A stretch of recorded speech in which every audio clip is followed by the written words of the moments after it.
What's up, guys? My name is SnyperSama, but you can call me Sniper. Welcome back to the channel.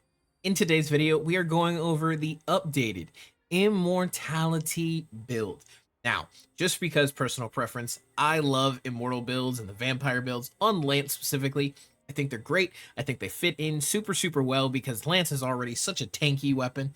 So, without further ado, let's get into the Immortal tank. All right, that's what we're coining this, the Immortal tank.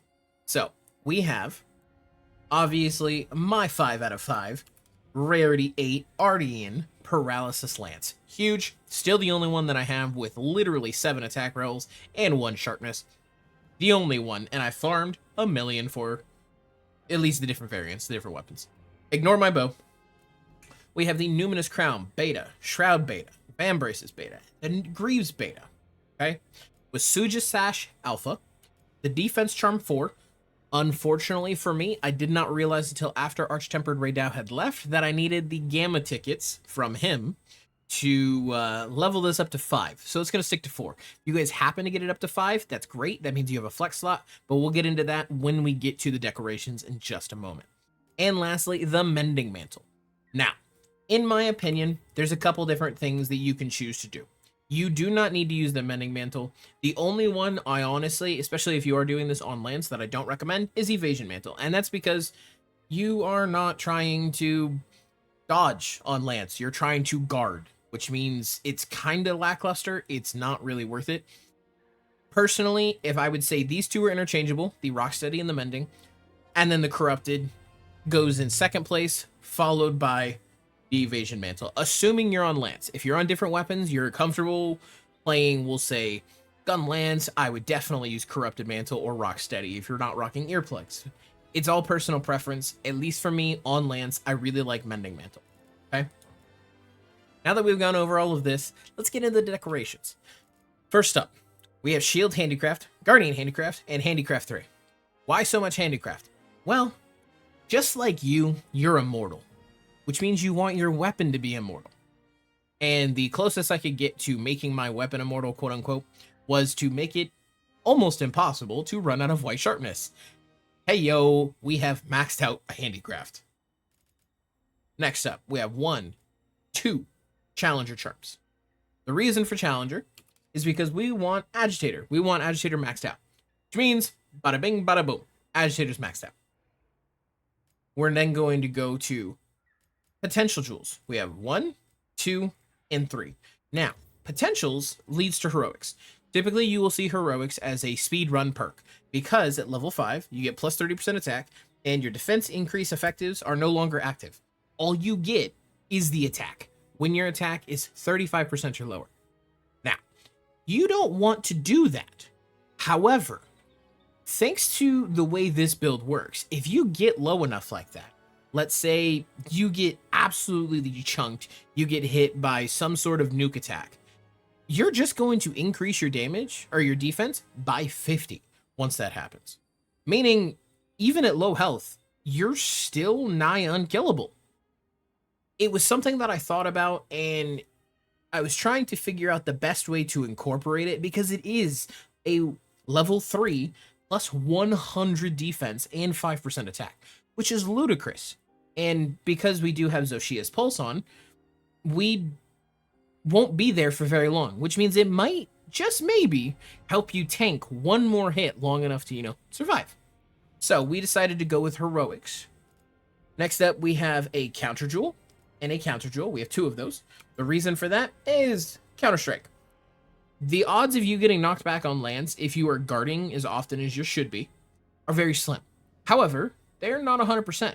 Meaning, why not get some extra damage when you get knocked back? And if you're using this on different weapons, even more of a reason to rock Counter-Strike. Lastly, we have 3 defense jewels and 1 recovery jewel. The reason for that is the defense jewels let a cap out at level 7, giving us plus 10% plus a bonus of 35, plus elemental resistances of plus 5 as well. And recovery speed quadruples the speed at which you heal recoverable damage. In my last Vampire Immortal build, you guys in the comments were sitting there telling me, hey, this doesn't work. Let me correct you. You are correct. Zoh Shia's Pulse and this do not work after after, okay, you've used all of your red health. Zoh Shia's pulse, the way it works, it continues even without red health, which means at super recovery level 2, which is what we have, you are gaining 1 HP per second. But naturally, you also recover red health. This quadruples it. So instead of getting, we'll say, because I don't know the exact numbers, I won't lie, we say you get 5 health instead of 2 health per second because it quadruples. You get the Zoh Shia's pulse, which is giving you 1 a second, and we'll say recovery speed at level 0 gives you 1. Between both of these, you would get 2 health a second. But since we have both of them maxed out, we'll say you get 5 health a second. I hope that makes sense. If it confused you, let me know in the comments and I'll try and break it down and easier for you. But following, we have Divine Blessing, thanks to our Suja Sash. And we have Elemental Absorption, which is huge, okay? The way this works is you take elemental damage. When you take elemental damage, you increase your elemental attack with that type, as well as you increase the resistance to it. So let's say you're fighting an Arkfeld and you get hit by a dragon attack. Okay. Now what happens is your dragon resistance is increased. And if you're using a dragon weapon, you're doing more dragon damage. Okay. And we get the added bonus of Guardian's Protection, which is huge.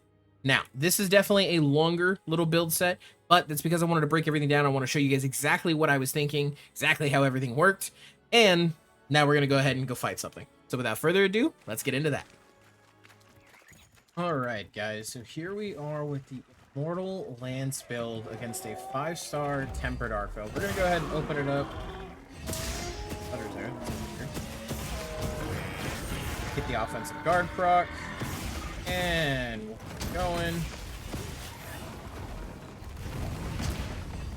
Elemental Absorption. Oh, my game is stuttering. What in the world is that? We did miss the opportunity strike there, but that's okay. Get the Power Clash, which is huge. And the whole thing with this build is it is just about living. It's about doing anything and everything in your power to just beat a monster into submission. Get the offensive guard proc.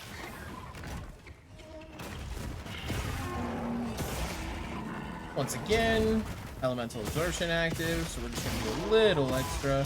If we were using a dragon weapon, we are not. Hit the guard there. We have agitator active.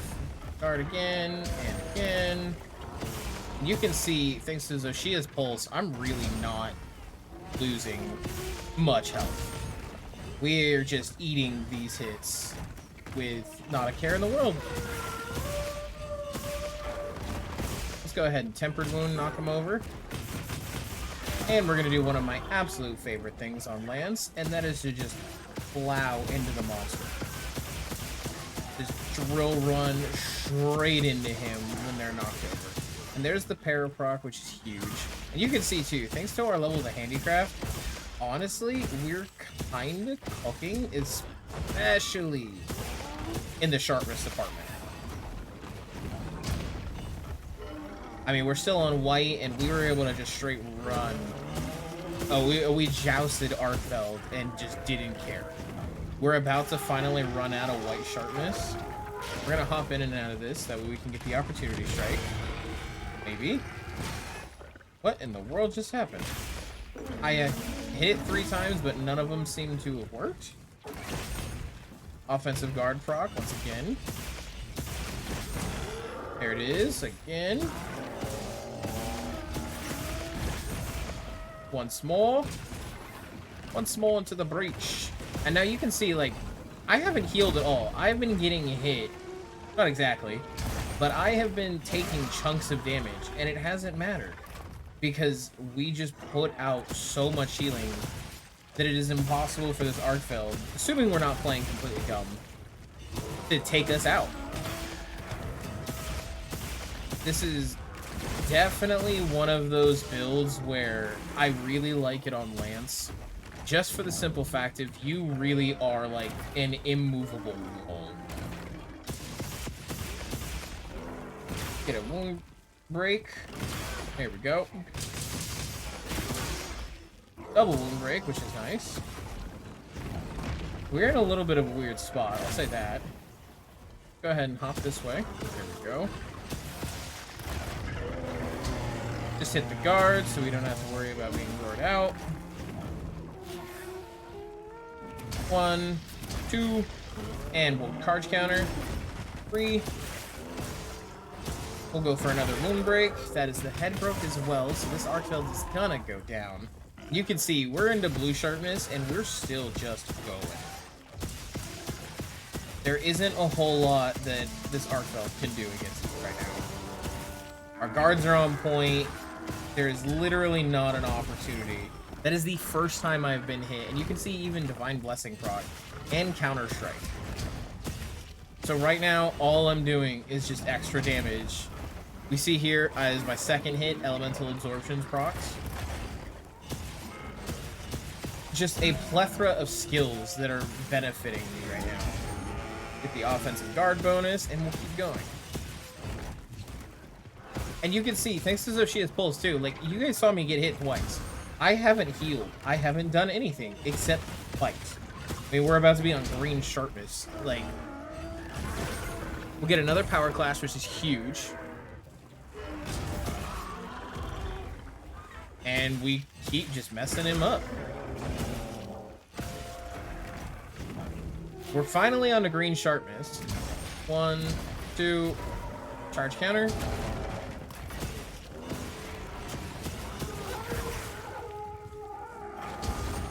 And again, like, I'm just taking so much damage. And Zoh Shia's pulse is keeping me alive, mixed with the recovery skills. This is truly just light work. We did get hit there because I was trying to get a little overzealous, but it's okay.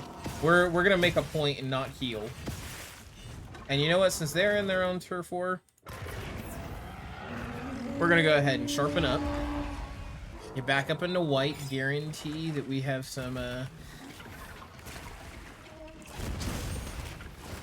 better damage. There's that proc as well. Huge. 2 and 3. So let's go ahead and lunge forward. We did end up out of his range, which is nice. That would have hurt. And we'll go for the wound break. Go. We do get hit again, but again, like, Duck has healed us once. Other than that, this has just been all about the build. You've got so much defense. The elemental absorption with whatever you're fighting just makes it easy to survive because you get so many built-up resistances that it feels almost impossible. Now, I know that that's a big word. Impossible is one of those things that doesn't happen in games like this, but I am telling you that it feels so close. And you can see right now, my resistances are pretty solid. My defense is pretty solid. Overall, we are absolutely wrecking this current Archfield, and there is just not a thing that can be done except take it. We do get another paraproc thanks to the Lullabarina helping us out. And we're just gonna funnel all of this damage just into Archfield thanks to the Joust mechanic. And you can see even Poison is doing minimal against us. Follow-up attack. And let's put our weapon away and go for the capture. There we go. Oh, it wasn't even mine. How about that? Now, you guys know I am not a huge fan of making absolutes, but when I tell you that this build on lands is one of the most comfy, safe, but also meta builds that I have ever created, I would be lying. This thing absolutely cooked. I didn't even heal myself. Duck healed me. And that was a 5-star tempered Archfield, and I was shaking it off like it was a Chotacabra. 757 is not bad at all for a 5-star tempered Archfield with the majority of comfy skills. So if you enjoyed this build, you want to see some more, don't forget to like, don't forget to comment, don't forget to subscribe, and I'll see all of you in the next one. Farewell.